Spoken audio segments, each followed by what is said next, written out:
What do you say to those people who will argue setting about renegotiating an agreement that was struck only 2 years ago is an act of pretty shabby bad faith by a government? I think that the government negotiated a terrible deal in relation to the protocol, and I, like many people who voted to leave the European Union, in the end just kind of compromised on it and kind of held our breath in a way and just hoped that it would be negotiated around.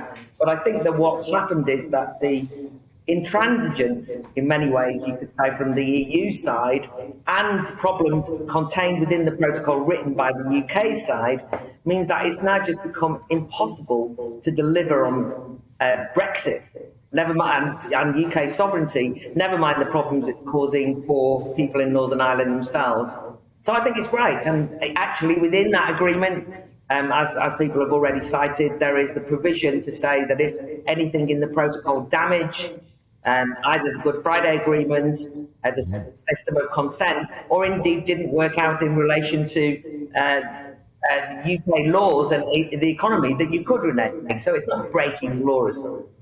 But when we look at the timing of this, Claire, what's driving it? Is it Sinn Féin doing so well in the elections? Is it DUP saying you have to sort out the protocol, otherwise we're not going to get involved in the power sharing executive? Is it something else entirely? Is it what's happening in Ukraine and the fact that Brussels actually needs us on side in lots of different ways right now? No, I think it actually is that, when you say about the timing, this is long overdue. I mean, actually, since I've been in the Lords, all I've heard are people saying this protocol's not working. I mean, every week people raise more and more ridiculous examples of how the protocol is being destabilising both socially and problematic economically.